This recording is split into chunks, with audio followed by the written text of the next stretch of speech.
कई दिनों से उस जंगल में तेज बारिश हो रही थी, जिस वजह से जंगल के सारे पक्षियों के खेत भी खराब हो चुके थे। पक्षियों को अब खाना मिलना बहुत मुश्किल हो गया था।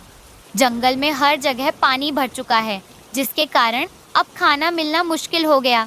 हाँ, बारिश के पानी में हमारा खेत भी बह चुका है और हमारा खाना भी बह चुका है। पता नहीं चल रहा है कि ये बारिश कब रुकेगी। कालू और गोरी के पास एक बड़ा सा आम का पेड़ है, वो अभी तक पानी में नहीं डूबा। हाँ, हमें सबको उसके पास जाकर थोड़े से आम मांग लेने चाहिए। तुम सही कह रही हो, जल्दी से चलो, कालू कौवे के पास जाकर आम मांगकर खाते हैं। फिर सब पक्षी उड़ते हैं और तेज बारिश में कालू कौवे के पास जाते हैं। जब वे उसके घर पहुंचते हैं, फिर लूसी कालू कौवे के घर के बाहर खड़कर कालू कौवे को बुलाने लगती है। कालू भैया, बाहर आओ, हमें आपकी बहुत ज़रूरत है। कालू कौवा बाहर आता है और वो पक्षियों से कहता है, अरे पक्षियों, इतनी तेज बारिश में आप सबका मेरे यहाँ आना कैसे हुआ? ये भूख क्या कुछ नहीं करवाती कालू? हम सब काफ़ी दिनों से भूखे हैं। हमारा खेत और सारा भोजन पानी में बह चुका है, इसलिए हम सब तुमसे आम मांगने के लिए यहाँ आए हैं। हाँ कालू, हम सबको एक एक आम दे दो, हमारे बच्चे और हम बहुत भूखे हैं। मैं तुम सबको आम तो दे दूंगा, लेकिन जैसे मैं पहले पैसों के बदले आम देता था, अभी भी वही करूंगा। पहले पैसे दो, फिर आम लो। मगर कालू, इतनी तेज बारिश में हमारे पास खाने के लिए ही कुछ नहीं है, तो पैसे कहाँ से लाएं? अगर तुम सबके पास पैसे नहीं हैं, तो मैं आम भी नहीं दूंगा। चलो निकलो यहाँ से। फिर कालू कौवा सभी पक्षियों को वहाँ से भगा देता है। वो सारे पक्षी निराश होकर एक बड़े से पेड़ पर आकर बैठ जाते हैं और आपस में बातें करने लगते हैं। अब हम सब रानू के पास जा सकते हैं और उससे मदद मांग सकते हैं, क्योंकि वो काफी अमीर है। सभी पक्षी रानू चिड़िया के पास चले जाते हैं। रानू, जंगल में खाने के लिए कुछ भी नहीं मिल रहा है। सारा खेत और सारा भोजन पानी में बह चुका है। हम सब पक्षी और हमारे बच्चे कई दिनों से बहुत भूखे हैं। हाँ रानू, पूरे जंगल में सिर्फ कालू कौवे के पास ही आम का पेड़ है, लेकिन वो हम सबको मुफ्त में आम खाने नहीं दे रहा है। रानू, इस समय में हमें तुम्हारी बहुत ज़रूरत है। तुम हमारी मदद करो। हाँ दोस्तों, मैं आप सबकी मदद करूँगी। अब भी जाकर मैं कालू से वो पेड़ खरीद लूँगी। रानू कालू कौवे के घर चली जाती है। अरे रानू, मैंने अभी तो सब पक्षियों को यहाँ से भगाया था, अब तुम यहाँ क्यों आई हो? कालू भैया, मुझे आपसे इन आम के पेड़ों को खरीदना है। बताओ, कितने पैसे चाहिए? अगर मैं रानू को आम का पेड़ बेच दूंगा, तो फिर पक्षी मेरे पास से आम नहीं खरीदेंगे। नहीं नहीं नहीं रानू, मैं जंगल के सब पक्षियों को पैसों में आम बेचता हूँ। मुझे काफी ज्यादा मुनाफा होता है। मैं तुम्हें पेड़ नहीं बेच सकता। तो फिर कालू भैया, मुझे आधा आम का पेड़ बेच दो। एक दिन आप पक्षियों को आम बेचो, एक दिन मैं बेचूंगी। रानू, उसके लिए तुम्हें मुझे पूरे 10,000 देने पड़ेंगे, वरना मैं आधा आम का पेड़ नहीं बेचूंगा। रानू चिड़िया कालू कौवे से 10,000 में आधा आम का पेड़ खरीद लेती है। चलो, अब मैं सभी पक्षियों को बता देती हूँ कि आधा आम का पेड़ मैंने खरीद लिया है। फिर रानू चिड़िया सीधा अपने दोस्तों के पास जाकर सारी बात बताने लगती है। तुम्हारा बहुत बहुत धन्यवाद। तुम इस मुश्किल घड़ी में हम लोगों की बहुत मदद की हो। अब हम लोग और हमारे बच्चे पेट भरकर खा सकेंगे। रानू, जब तुम्हारा दिन होगा, हम सब पक्षी उस पेड़ से आम खा लिया करेंगे। ऐसी कोई बात नहीं दोस्तों, तुम लोग तो मेरे दोस्त हो। दोस्त ही दोस्त की मदद करता है ना। अब सभी पक्षी पेड़ से मुफ्त में आम तोड़कर मजे से खाने लगते हैं। धीरे धीरे कालू कौवे के दिन में पक्षी उससे आम खरीदना बंद कर देते हैं। अरे कालू जी, अगर ऐसा ही चलता रहा तो हम लोग तो नुकसान में पड़ जाएंगे। आप ही कुछ ना कुछ करिए। ये रानू ने मेरे साथ धोखा किया। वो अपने दिन में सारे आम मुफ्त में रख देती है और सब पक्षी मुफ्त में खाकर चले जाते हैं। जब मेरा दिन आता है तो कोई भी पैसे देकर आम नहीं खरीदता। इस रानू की वजह से मेरा बहुत नुकसान हो रहा है। इससे पहले और ज्यादा नुकसान हो, मैं रानू को पूरा पेड़ ही बेच देता हूँ। रानू, और एक 10,000 दे दो, मैं तुमको सारा पेड़ दे दूंगा।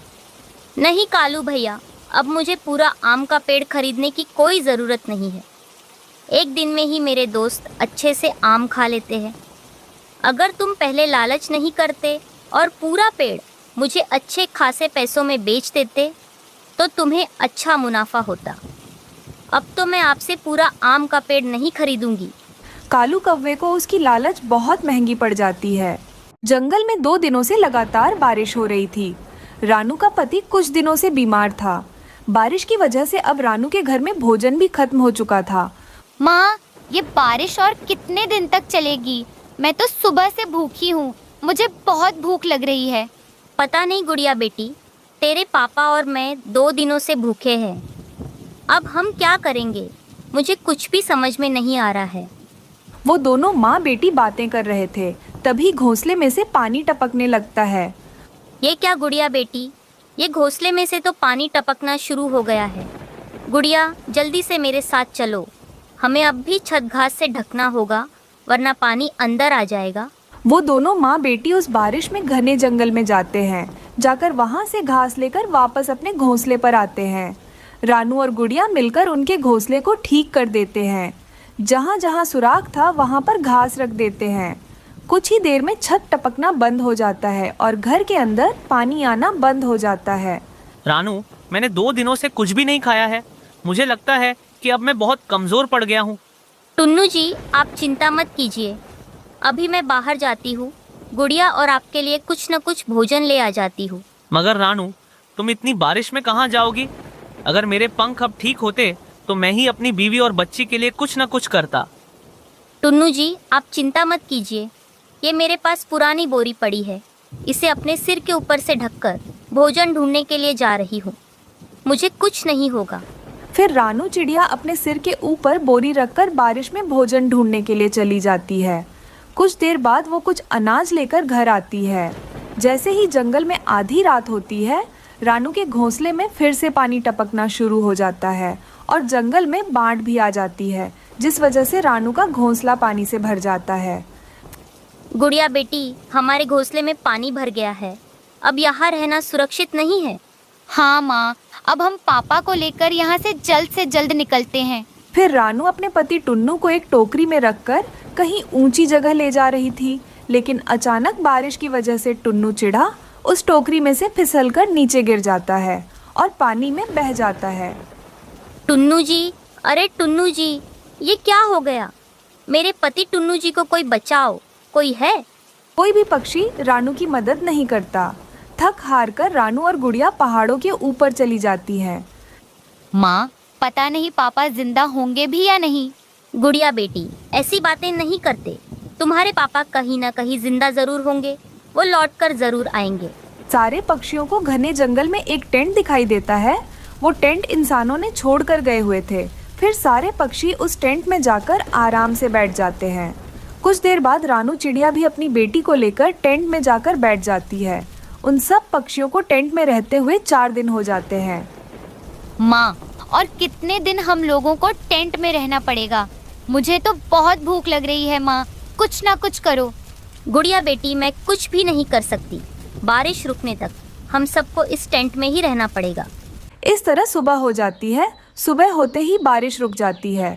बारिश रुकते ही टुन्नू अपनी पत्नी और अपनी बेटी को ढूंढते ढूंढते उस टेंट के पास आकर पुकारने लगता है। रानू, गुड़िया, तुम लोग इस टेंट पर हो क्या? बाहर आओ। तभी रानू बाहर आती है। अपने पति को देखकर बहुत खुश हो जाती है। टुन्नू जी, आप जिंदा हो और आप खड़े भी हैं। गुड़िया बेटी, बाहर आओ, देखो कौन आया है। गुड़िया अपने पापा को देखकर बहुत खुश हो जाती है। पापा, पापा, आप ठीक हो? टुन्नू जी, ये चमत्कार कैसे हुआ? रानू, उस बाढ़ के पानी में बहते बहते न जाने मैं कितनी दूर चला गया। फिर एक दिन मैं अपने पैरों पर खड़ा हो गया और उड़ने भी लगा। 2 दिन तो मैंने सिर्फ पानी पीकर ही गुजारे। मैं तुम लोगों को कहाँ कहाँ नहीं ढूंढा। ढूंढते ढूंढते यहाँ पर आ गया। मुझे क्या पता था कि यहाँ आप दोनों मुझे मिल जाओगे। अच्छा हुआ रानू, तुम लोगों को कुछ नहीं हुआ। अब चलो चलते हैं, एक मजबूत सा घर बनाएंगे। इस बार कितनी भी बारिश आने दो, हमारे घर को कुछ नहीं होगा। टुन्नू को देखकर रानू और गुड़िया बहुत खुश होते हैं।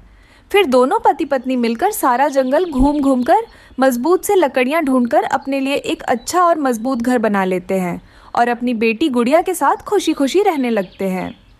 दूर किसी जंगल में कई सारे तरह तरह के पक्षी रहा करते थे। वो सभी पक्षी उस जंगल में बहुत ज़्यादा खुश थे क्योंकि उस जंगल में खाने पीने की कोई कमी नहीं थी। इसीलिए उस जंगल के पक्षी सब बेफिक्र रहते थे। उसी जंगल में रहने वाली रानू चिड़िया एक कमज़ोर घर में रहती थी।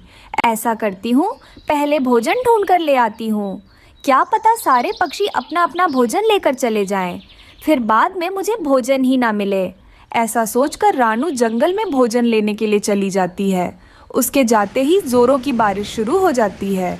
चिड़िया का घोंसला कमज़ोर होने के कारण हवाओं की वजह से ज़ोर ज़ोर से हिलने लगता है और नीचे गिर के टूट जाता है। जब चिड़िया लौट आकर अपने टूटे हुए घोंसले को देखती है तो वो चौंक जाती है। हे ऊपर वाले, मेरा घोंसला तो टूट गया, अब मैं क्या करूँगी? मैं कहाँ रहूँगी? कोई भी पक्षी मुझे अपने घर में नहीं रखेगा। हे ऊपर वाले, मेरे साथ क्या हुआ है? मेरे साथ बहुत बुरा हुआ। अब मुझे समझ में नहीं आ रहा है कि अब मैं क्या करूं। हमारे जंगल में तो सूखी लकड़ियां नहीं मिलेगी। घर बनाने के लिए अब मुझे एक काम करना पड़ेगा, मुझे दूसरे जंगल जाना पड़ेगा। इतनी तेज़ बारिश में मैं अभी दूसरे जंगल नहीं जा सकती। मुझे कल सुबह ही दूसरे जंगल जाना पड़ेगा। फिर रानू किसी तरह एक पत्ते के नीचे रात बिताती है। फिर चिड़िया सुबह होते ही दूसरे जंगल के लिए निकल जाती है। उस जंगल में कालू और गोरी दो दुष्ट कौवे रहते थे। वो दोनों काफ़ी ज़्यादा आलसी थे। वो अपने लिए घर भी नहीं बनाते थे और भोजन तो दूसरे पक्षियों से चुरा कर खाते थे। कालू जी, आप हमारे लिए पक्का घर कब बनाओगे? हमेशा घोंसले में सोते रहते हो। गोरी, तुम्हें तो पता है मैं बहुत आलसी हूँ। वैसे भी हमको घर बनाने की क्या जरूरत है? अगर कोई पागल पक्षी मेहनत करके घर बनाएगा तो हम दोनों उसे डरा धमका कर उसका घर कब्जा कर लेंगे। अरे वाह कालू जी, क्या सोचा है आपने? मगर ऐसा पागल पक्षी कहाँ मिलेगा? तुम चिंता मत करो गोरी, कोई ना कोई पक्षी 2 दिनों में ही मिल ही जाएगा। दूसरे दिन चिड़िया उस जंगल में आई हुई थी। मुझे इस जंगल में सूखी और मजबूत लकड़ियाँ ढूंढनी पड़ेगी, तभी मेरा घर अच्छे से बन पाएगा। चलो मैं किसी पक्षी से पूछ लेती हूँ कि सूखी और मजबूत लकड़ियाँ कहाँ मिलेगी। ऐसा सोचकर चिड़िया वहाँ से चली जाती है। रास्ते में उसे कौवों का घोंसला नजर आता है। वह तुरंत उनके पास आ जाती है।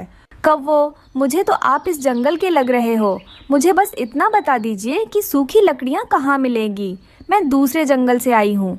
बारिश की वजह से मेरा घोंसला टूट गया है। इस जंगल में मैं मजबूत घर बनाकर रहना चाहती हूँ। अरे वाह चिड़िया, यहाँ से तुम सीधी जाओ, वहाँ पर तुम्हें एक पेड़ मिल जाएगा। उधर ही तुम्हें सूखी लकड़ियाँ भी मिल ही जाएंगी। तुम दोनों का बहुत बहुत धन्यवाद। फिर चिड़िया वहाँ से सूखी लकड़ियाँ लेने के लिए चली जाती है। देखा कालू जी, आपने यह पागल चिड़िया ढूंढते हुए हमारे पास आ ही गई। हाँ गोरी, अब जल्दी से इसे मेहनत करके घर बनाने दो, फिर हम दोनों इसे डरा धमका कर इसका घर छीन लेंगे। और कालू जी चिड़िया को धक्के मार के बाहर निकालेंगे। फिर रानू चिड़िया को एक जगह ढेर सारे सूखी लकड़ियाँ दिखाई देती हैं। अरे ये क्या, ये लकड़ियाँ तो काफ़ी ज़्यादा कमज़ोर लग रही हैं। अब मैं क्या करूँगी? चलो मैं इसी से ही घर बना लेती हूँ। बारिश कभी भी शुरू हो सकती है। कमज़ोर घर बनेगा तो भी कुछ दिन तक तो चल जाएगा, फिर मैं मजबूत घर बना लूँगी। ऐसा सोचकर रानू चिड़िया उन कमज़ोर लकड़ियों से अपने लिए घर बना लेती है। अरे वाह, जैसे मैंने सोचा था बिल्कुल घर वैसा ही बनाया है। अंदर से तो बहुत ज़्यादा सुंदर लग रहा है। थोड़ी देर बाद वो दुष्ट कौवे चिड़िया के घर आते हैं। अरे वाह चिड़िया, तुमने तो बहुत मेहनत करके अपना ये घर बनाया है, मगर अफसोस की बात ये है कि अब हम दोनों इस घर में रहने वाले हैं। चुपचाप तुम यहाँ से निकल जाओ, वरना हम दोनों तुम्हें खूब मारेंगे और इस घर से धक्के मार के बाहर निकालेंगे। ये आप दोनों क्या बोल रहे हो? मैंने इतनी मेहनत से मेरा घर बनाया है। आपको कोई हक नहीं बनता मेरे घर से मुझे बाहर निकालने का। चुपचाप आप दोनों यहाँ से चले जाइए। चिड़िया, क्या तुम्हें पता है इस जंगल के चील से हमारे अच्छे संबंध है, उसे कहकर तुम्हारा शोरबा बना देंगे। ये सब सुनकर चिड़िया बहुत डर जाती है और वहाँ से चली जाती है। तभी जोरों की बारिश शुरू हो जाती है। चिड़िया एक घने पेड़ के नीचे आकर बैठ जाती है और रोने लग जाती है। मेरे साथ हमेशा ऐसा ही क्यों होता है? पहले जिस जंगल में रहती थी वहाँ मेरा घोंसला टूट गया और यहाँ आकर मैंने मेहनत से घर बनाया तो उन कौवों ने मेरा घर ही कब्जा कर लिया। अब मैं क्या करूँगी? इतनी तेज़ बारिश में कहाँ जाऊँगी? तभी चिड़िया को वहाँ पर पड़े हुए ढेर सारे बांस की लकड़ियाँ दिखाई देती हैं। चिड़िया उन लकड़ियों से घर बनाने के बारे में सोचती है। क्यों ना मैं बांस का घर बना लूँ। बांस का घर तो बहुत ही ज़्यादा मजबूत और टिकाऊ होता है। ऐसा सोचकर चिड़िया बांस का घर बना लेती है। दूसरी तरफ चिड़िया का पुराना घर काफ़ी ज़्यादा कमज़ोर होने के कारण बारिश में टिक नहीं पाता, वो टूट जाता है। उसके नीचे कौवे दबकर उधर ही मर जाते हैं। चिड़िया बारिश के मौसम में अपने बांस के घर में आराम से रह रही थी क्योंकि अब उसे परेशान करने वाला कोई नहीं था। टुन्नू जी, अब घर की मरम्मत भी हो गई और हमने भोजन भी जमा कर लिया। अब बारिश का मौसम आ भी गया तो हमें बारिश से कोई परेशानी नहीं होगी।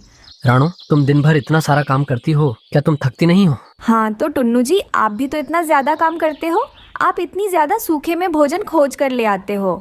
रानू, मुझे तुम्हारे लिए और गुड़िया के लिए ये सब करके बहुत खुशी होती है। मम्मा पापा, आप दोनों चिंता ना करें। जब मैं बड़ी हो जाऊंगी सब काम मैं कर लूंगी और आप दोनों के लिए भोजन भी खोज करके ले आऊंगी। देखा टुन्नू जी, हमारी गुड़िया कितनी मीठी मीठी बातें करती हैं। अच्छा गुड़िया बेटी, तुम अपने पापा के साथ रहो। मैं नदी से पानी पीने के लिए जा रही हूँ, थोड़ी ही देर में वापस आ जाऊंगी। ये कहकर चिड़िया पानी पीने नदी के पास चली जाती है। वो एक पेड़ के नीचे आकर बैठ जाती है। वो थोड़ी देर तक पेड़ के नीचे आराम करना चाहती थी। बेचारी चिड़िया वहाँ से जाने ही वाली थी, तभी एक पेड़ की डाल सीधे आकर उसके सर पर गिर जाती है। उस डाल के वजह से चिड़िया के सर में बहुत चोट आती है। वो नीचे गिर जाती है और उधर ही मर जाती है। पापा, मम्मा कब से बाहर गई हुई है, वो अभी तक घर लौटी नहीं। गुड़िया बेटा, तुम चिंता मत करो, तुम्हारी माँ घर वापस आ जाएगी। उसकी कोई दोस्त मिल गई होगी। बेचारी नन्ही सी गुड़िया ये नहीं जानती थी कि उसकी माँ बहुत दूर चली गई है और कभी भी वापस लौटकर नहीं आने वाली। तभी मिट्ठू तोता नदी से गुजर रहा था। वो चिड़िया को देख लेता है और तुरंत उसके पास आता है। अरे चिड़िया, ये डाल के नीचे कैसे आ गई? मुझे जल्दी से हटाना होगा। फिर मिट्ठू तोता किसी तरह उस पेड़ की डाल को वहाँ से हटा देता है। चिड़िया चिड़िया बहन, जल्दी से उठो, तुम्हारे लिए तुम्हारा परिवार घर में इंतजार कर रहा होगा। रानो और तोता को कबूतर दूर से देख लेता है और तुरंत उनके पास आ जाता है। कबूतर, चिड़िया डाल के नीचे गिरी हुई थी, मैंने तो डाल हटा ली, लेकिन अब चिड़िया कुछ बोल नहीं रही है। मिट्ठू, मुझे लगता है चिड़िया हम सबको छोड़कर चली गई हैं। ये मर गई है। कबूतर, तुम इसके घर जाकर इसके बारे में बता दो। मैं तो नहीं जा पाऊंगा, मेरी इतनी हिम्मत नहीं है। फिर कबूतर जल्दी से चिड़िया के घर चला जाता है। मगर कबूतर, ऐसे कैसे हो सकता है? अभी अभी तो रानू नदी से पानी पीने गई है। टुन्नू, वो पेड़ की डाल बहुत बड़ी थी, वो सीधे रानू के सर पर आकर लगी। खून बहुत बह गया, जिस वजह से रानू चिड़िया हम सबको छोड़कर चली गई। कबूतर अंकल, क्या मेरी माँ को चोट लगी है? वो ठीक तो हो जाएगी ना? गुड़िया अब भी बहुत छोटी थी, उसे मर जाना क्या होता है ये सब पता नहीं। देखो टुन्नू, लगता है गुड़िया अभी बहुत छोटी है, तुम रानू के बारे में इसे कुछ भी मत बताना। ऐसा कहकर कबूतर वहाँ से चला जाता है। तभी टुन्नू चिड़ा अपनी बेटी गुड़िया से कहता है, गुड़िया बेटी, तुम्हारी माँ बहुत जल्दी आ जाएगी, वो दूसरे जंगल गई हुई है। मगर पापा, मुझे माँ के बिना नींद कैसे आएगी? ऐसे ही कुछ दिन बीत जाते हैं। एक दिन कबूतर तोते से कहता है, तोते, अभी तो बहुत दिन हो गए हैं, अभी मुझे लगता है टुन्नू को दूसरी शादी कर लेना चाहिए। अभी वो घर अकेला कैसे संभालेगा? उसको अपनी बेटी को संभालना है और भोजन भी लाना है, कितना कुछ करना पड़ेगा उसे। हाँ कबूतर चिड़िया हमारी बहुत अच्छी दोस्त थी, हमें उसके परिवार के लिए कुछ तो अच्छा सोचना पड़ेगा। मिट्ठू, मेरी बीवी की एक अच्छी दोस्त है, उसका नाम पिंकी है। अगर टुन्नू मान गया तो हम पिंकी की शादी टुन्नू से करवा देंगे। हाँ कबूतर, हम दोनों अभी टुन्नू के पास जाएंगे और उसे सारी बात बताएंगे। फिर कबूतर और मिट्ठू तोता टुन्नू के घर आते हैं। ये तो मेरे लिए बहुत मुश्किल होगा, गुड़िया तो उसे अपनी माँ कभी नहीं मानेगी। टुन्नू, तुम बड़े हो और समझदार भी, गुड़िया अभी बहुत छोटी है, वो समय के साथ साथ उस चिड़िया को अपनी माँ मान लेगी। फिर टुन्नू चिड़ा भी मान जाता है। वो सब मिलकर टुन्नू की शादी पिंकी चिड़िया से करवा देते हैं। पिंकी, वो गुड़िया तो बहुत छोटी है, अगर उससे कोई भूल हो जाए तो उसे माफ कर देना और उसका अच्छे से ध्यान रखना। मैं भोजन ले आऊंगा, तुम गुड़िया और घर का ध्यान रखना। हाँ टुन्नू जी, मैं गुड़िया का बहुत अच्छे से ध्यान रखूंगी, मैं सब संभाल लूंगी, आप बेफिक्र रहिए। फिर टुन्नू पिंकी को अपने घर ले आता है। पापा, पापा, ये आपके साथ कौन है? गुड़िया बेटी, ये आपकी दोस्त है, आपकी मम्मा ने आपके लिए भेजा है। पापा, मम्मा कब वापस आएगी? उनके बिना तो मुझे रातों को नींद नहीं आती। गुड़िया बेटी, तुम मेरे साथ सो जाना, मैं तुम्हें नए नए कहानियाँ भी सुनाऊंगी। अच्छा, मेरी दोस्त, मुझे पानी पीना है, क्या तुम मेरे साथ नदी पर चलोगी? हाँ गुड़िया बेटी, तुम चलो मेरे साथ नदी के पास, आज मैं तुम्हें पानी पिलाती हूँ। फिर पिंकी गुड़िया को नदी के पास ले जाती है। वहाँ गोरी और कालू कौवा पहले से बैठे हुए थे। अरे वाह रानो, चिड़िया को मरे हुए तो 4 दिन भी नहीं गुजरे। टुन्नू ने नई शादी कर ली। कैसे कैसे पक्षी रहते हैं इस जंगल में। कौन है आप, और आप छोटी बच्ची के सामने ऐसी बातें क्यों कर रही हो? हम रानू के अच्छे दोस्त हैं। तुम कौन हो? तुम कहाँ से आई हो? हम पे सवाल क्यों कर रही हो? गुड़िया बेटी, तुम्हारी माँ रानू मर गई है। अब वो कभी तुम्हारे पास वापस लौट कर नहीं आएगी। तुम चुप हो जाओ काली कव्वी। छोटी सी बच्ची के सामने क्या क्या बोल रही हो? गोरी आंटी, आप बताओ मेरी माँ कहाँ है? पापा ने तो बताया है मेरी माँ दूसरे जंगल गई हुई है, वह जल्दी ही वापस आ जाएगी। गुड़िया, सब झूठ है। तुम्हारी माँ मर गई है और तुम्हारे पापा ने दूसरी शादी इस चिड़िया से कर ली। ये सब बातें गुड़िया को बोलकर कालू और गोरी वहाँ से चले जाते हैं। आप सब ने मुझसे झूठ क्यों बोला? मुझे अभी मेरी मम्मा चाहिए। आप सब मुझे मेरी मम्मा के पास ले चलो, मैं आपके साथ नहीं रहूंगी। गुड़िया मेरी जान, मैं आपकी मम्मा की तरह ही आपसे प्यार करूंगी, आपसे कभी झूठ नहीं बोलूंगी। फिर पिंकी चिड़िया जल्दी से गुड़िया को घर लाती है। घर आते ही गुड़िया अपनी माँ को याद करके रोते हुए सो जाती है। आधी रात को गुड़िया के सपने में उसकी माँ रानो चिड़िया आती है। गुड़िया बेटी, तुम्हारी नई मम्मा बहुत ही अच्छी हैं। मैंने ही उन्हें भेजा है। तुम उनसे प्यार से रहो और हर बात मानो। मैं कभी वापस लौटकर नहीं आ पाऊंगी। मैं बहुत दूर चली गई हूँ। अपनी माँ को सपने में देखकर गुड़िया तुरंत आंखें खोलती है। माँ, आप कहाँ हो? आप जो बोलोगी मैं वही करूँगी। फिर गुड़िया जल्दी से अपनी नई माँ के गले लग जाती है। पापा, माँ, आप दोनों मुझे माफ कर दो। आज के बाद से मैं आप दोनों की बात मानूंगी माँ। आज के बाद से आप ही मेरी माँ हो। उस दिन के बाद से वो परिवार फिर से खुशी खुशी से रहने लगता है। जंगल में बढ़ती हुई ठंड के साथ साथ कौवा और कव्वी में लड़ाई भी बढ़ गई थी। कालू, आज मैं तुम्हारे घोंसले में सोऊंगी। मेरे घोंसले में मुझे सारी रात ठंड लगती रहती है। ना अपने घोंसले में ही रहो। मैंने बहुत मुश्किल से अपने घोंसले में सूखी घास लगाई है। ऐसे सारे काम पापा पक्षी ही करते हैं। सबके घोंसले गर्म है और एक मैं ही हूँ कि ठंड में मर रही हूँ। मैं तो जा रही हूँ चिड़िया के घर। आज मैं वहाँ ही सो जाऊंगी। जाओ, चिड़िया तुम्हें अपने घर में रखेगी तो फिर ही ना। मगर गोरी कव्वी ठंडी रात में अपने घर से निकलती है। वो चिड़िया के दरवाजे पर दस्तक देती है। गोरी, तुम इस समय? चिड़िया बहन, आज की रात मुझे अपने घर में सो लेने दे। मेरी कालू से लड़ाई हो गई है। गोरी बहन, मेरे पास 2 ही घोंसले हैं। एक में मेरे बच्चे सोए हुए हैं और दूसरे में मैं सोती हूँ। चिड़िया बहन, अब अगर मैं वापस गई तो कालू मेरा बहुत मजाक उड़ाएगा। प्लीज आज की रात चिड़िया। फिर चिड़िया अपने बच्चों को अपने साथ लिटा लेती है और वो घोंसला गोरी कव्वी को दे देती है। ये घोंसला तो बहुत गर्म है। मजा ही आ गया तुम्हारे घोंसले में लेटने का। इस घोंसले में मैंने गर्म बिस्तर बिछाया हुआ है। मेरी माँ ने दिए थे मुझे गर्म बिस्तर। फिर गोरी सो जाती है। वो रात गोरी कव्वी बड़े आराम से सोती है। दोनों पति पत्नी दिन आवारा घूमने में गुजार देते हैं और जब रात होती है तो गोरी कव्वी फिर से चिड़िया के घर जाती है। चिड़िया, आज फिर मेरी कालू से लड़ाई हो गई है। चिड़िया घर के अंदर से ही आवाज देती है। मगर आज मैं तुम्हें अपने घर में नहीं आने दूंगी। बच्चे बड़े हो गए हैं। मुझे बच्चों के साथ नींद नहीं आती। तुम जाओ यहाँ से। छोटी चिड़िया, बड़ी बातें करने लगी है तू। मुझे भी गोरी कहते हैं। गुस्से में गोरी वहाँ से चली जाती है। मैं ना कहता था आज तो चिड़िया कभी भी तुम्हें नहीं रखेगी। बड़ा आया, सो जा चुप करके। दूसरे दिन गोरी कव्वी चिड़िया के घर के पास छुप कर बैठ जाती है। जब चिड़िया अपनी बच्चों के साथ नदी पर पानी पीने जाती है तो गोरी कव्वी खिड़की के रास्ते चिड़िया के घर में घुस जाती है और चिड़िया के दोनों घोंसलों में पानी गिरा देती है। अगर मुझे इन घोंसलों में नहीं सोने दोगी तो चिड़िया की बच्ची तुम भी नहीं सोगी। गोरी वहाँ से भाग जाती है। रात को जब चिड़िया और उसके बच्चे घोंसले में लेटते हैं तो घोंसले गीले थे। मम्मा, हमारा घोंसला गीला है। ये बहुत ठंडा है। मेरा घोंसला भी गीला है। हमारे घोंसलों में पानी किसने गिराया होगा? मम्मा, कल रात आपने गोरी आंटी को घर में आने से मना किया था। यह काम जरूर गोरी आंटी ने ही किया होगा। हाँ, ये काम जरूर उस गोरी की बच्ची का ही है, मगर मैं भी उसे सजा जरूर दूंगी। दूसरे दिन चिड़िया झाड़ियों वाले जंगल जाती है और वहाँ से एक ऐसी झाड़ी के पत्ते तोड़ती है जिनको छू लेने से शरीर पर खुजली शुरू हो जाती है।